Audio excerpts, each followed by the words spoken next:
Et pour gagner, il faut lutter. Je dirais même, pour gagner plus, il faut lutter plus. StudecWeb, toute l'actualité analysée et décortiquée, c'est toute l'actu en 24 minutes. Faut-il lutter plus pour gagner plus ? Bonjour, bienvenue dans cette 3e édition de toute l'actu en 24 minutes, le magazine d'actualité proposé par StudecWeb. 24 minutes pour analyser, décortiquer et vous expliquer le fait le plus marquant de l'actualité de ces dernières 24 heures. Le slogan de la semaine, c'est bien lutter plus pour gagner plus, ce qui résume cette semaine mouvementée en plans sociaux. Air France, La Poste, la SNCF, l'Éducation nationale, des grèves qui soulèvent beaucoup de questions.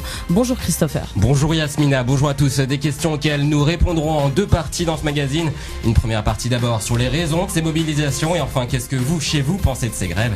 Axel Carré a été à votre rencontre pour le savoir, puis vous pouvez aussi nous appeler au 01 46 20 31 31 pour donner votre avis et en plus pour répondre à toutes nos questions et tenter d'éclaircir un peu le tout. Nous avons avec nous ce matin 2 invités que nous présente tout de suite Axel Carré. Bonjour Axel. Bonjour Christopher, bonjour Yasmina, bonjour à tous. On reçoit aujourd'hui Dominique Toby, secrétaire nationale chargée du secteur revendicatif à l'UNSA Enseignement. On parlera avec elle des revendications des professeurs. Avec nous également Olivier et Marie, syndicaliste à La Poste, avec qui on détaillera l'ouverture du capital de l'entreprise. StudecWeb, il est 10h07, c'est toute l'actu en 24 minutes. On va ensemble jusqu'à 10h30. Bienvenue. Les grèves de la semaine, c'est dans le toute l'actu en 24 minutes. Je rappelle que vous pouvez participer, intervenir, donner votre avis au 01 46 20 31 31, 01 46 20 31 31. Et avant de vraiment débuter ce magazine, il y a eu vraiment beaucoup de mobilisation cette semaine. On fait le point avec vous, Yasmina. Avant-hier, ce sont les pilotes d'Air France qui poursuivaient leur mouvement débuté vendredi. Ils refusaient l'amendement voté dans la nuit de lundi à mardi qui prolonge l'âge obligatoire de la retraite de 65 à 65 au lieu de 60, Demain, pratiquement tous les syndicats de l'enseignement appellent à la grève et à des manifestations. Ils protestent contre les suppressions de postes et aussi pour la dégradation des conditions de travail.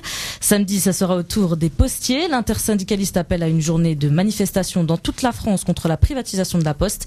Et pour finir, à la SNCF, 2 mouvements prévus. Le premier, à la base prévu pour ce soir, 20h, la grève reconductible appelée par la FJAS et la CFDC a été repoussée à vendredi midi. Une autre grève est prévue pour la SNCF à l'appel d'une intersyndicaliste composée de la CGT, FO, Sudrail et la CFE-CGC. Elle démarrera dimanche prochain, toujours pour protester contre la réforme du fret. Une semaine donc chargée en mouvements sociaux. Pour en parler, nous avons avec nous les principaux acteurs de ces mobilisations. Les représentants de 2 syndicats, Dominique Toby et Olivier Marie. Alors Axel, vous avez aussi été à la rencontre d'une professeure de gestion. Elle a choisi de faire la grève. Écoutez. Quelle raison vous pousserait à faire grève ? À faire grève, effectivement le nombre de postes qui sont supprimés, parce que nous en économie-gestion, on a vu une collègue perdre un demi-poste, et puis dans d'autres matières également, donc on craint un peu à terme qu'il y ait effectivement des suppressions massives de postes, puisque M. Darcos évoquait une suppression de postes allant jusqu'en 2012 de 11 000 postes à peu près, je crois. Ça augmente forcément le nombre d'élèves en classe, donc nous dans nos sections STG on a déjà des élèves difficiles, donc si on nous alourdit encore le nombre d'élèves, ce sera plus difficile.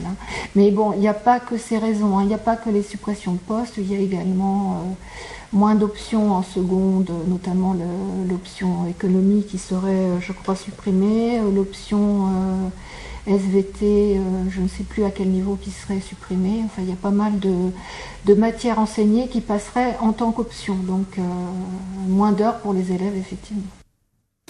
Dominique Toby, bonjour. Bonjour. Alors, vous connaissez que trop bien ce genre de problème. Est-ce qu'il y a d'autres malaises dans l'enseignement ? Est-ce que ces malaises sont les principaux ou est-ce qu'il y a d'autres choses, d'autres revendications ?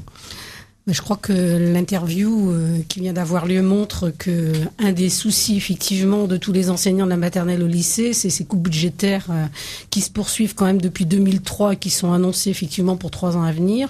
Là déjà, c'est plus de 40 000 postes en quelques années qui sont supprimés. Ce qui n'échappe pas aux enseignants, c'est que l'école est l'économie, la source d'économie budgétaire systématique. Donc pour que le gouvernement réussisse à boucler son budget, donc pasquet fiscal d'un côté et coupe budgétaire importante pour l'école. Donc ça effectivement, ça ne leur a pas échappé. Ils le vivent au quotidien. Effectivement, la collègue le disait, dégradation des conditions de travail, c'est-à-dire beaucoup plus d'élèves dans les classes. Mais pour les élèves, c'est très important et ça, les familles doivent le prendre en compte et ouvrir les yeux. C'est moins de formation pour les élèves et moins de bonnes conditions pour la réussite des élèves. D'accord. Et ce que le ministre dit ouvertement, par contre, il dit que lui, il est là pour rénover l'école et faire réussir les élèves. Et évidemment, dans la pratique, c'est le contraire qui se passe. D'accord. Alors, rénover l'école, justement, mais cette intervenante parle de suppression de matière. Est-ce que vous pouvez nous préciser de quelle matière il s'agit? Est-ce que ça implique au niveau des élèves? Cette collègue travaille en lycée professionnel, donc elle enseigne certainement une discipline qu'elle sent menacée. Alors bon, c'est un peu compliqué parce qu'il y en a tellement qu'on pourrait pas détailler ici, effectivement. Je crois qu'il faut pas non plus au-delà des conditions, de la dégradation des conditions de travail des collègues, il y a un certain nombre d'autres messages qui expliquent la colère des enseignants et la forte mobilisation qui est attendue demain. C'est leur ministre qui les méprise et qui n'hésite pas vis-à-vis de l'opinion publique à remettre en cause leur professionnalisme et à dénigrer le métier. Et donc les enseignants sont exaspérés, on peut le dire, ils sont exaspérés. Très bien. Alors, juste une dernière chose, vous évoquiez hors micro le problème des instituteurs des petites écoles. Est-ce que vous pouvez nous en dire plus ? Écoutez, les enseignants du premier degré, la mobilisation demain sera certainement très très importante. On attend, moi dans les sondages que j'ai fait effectuer dans toutes les sections départementales du SEUNSA, les chiffres qui me remontent pour la participation à cette grève, qui je rappelle va toucher de la maternelle au lycée, mais particulièrement dans le premier degré, on attend 70 à 80% de grévistes.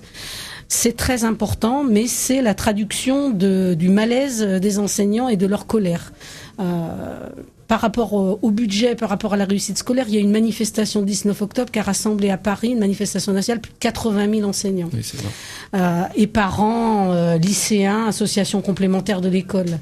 À partir de là, qu'a fait le ministre de l'Éducation nationale? On voit par rapport à tous les mouvements sociaux que vous avez décrits dans le journal, il y a des négociations qui sont ouvertes. Eh bien, pas dans l'Éducation nationale. Le ministère de l'Éducation nationale et son ministre en particulier a, lui, une particularité, c'est qu'il n'y a aucun dialogue social. Donc la seule opinion qu'il exprime, c'est la défiance vis-à-vis des enseignants, c'est le dénigrement de leur métier. Et ça, les collègues le trouvent ça insupportable. Alors nous, on dit chiche au ministre de l'Éducation nationale, 80% de grévistes en premier degré annoncés. Est-ce que vous allez continuer à être silencieux ou vous allez enfin vous décider à ouvrir des négociations sur les sujets du conflit? Et on attend encore la réponse. Vous voyez, le délai de préavis, ça sert à ça normalement dans le Code du travail. Il y a un préavis de grève, le délai de préavis, ça sert à discuter pour parler du conflit. Eh bien, dans l'Éducation nationale, on ne discute jamais des raisons du conflit. Le ministre continue à persister, à l'ignorer. D'accord, voilà tout l'enjeu du mouvement. Très bien. Tout à fait. Donc maintenant, on va passer à la deuxième partie de ce magazine. On va voir avec vous, monsieur Marie, et vous, madame Toby, quelles sont les conséquences pour les usagers. Le Mag Info Studec Web, toute l'actu en 24 minutes.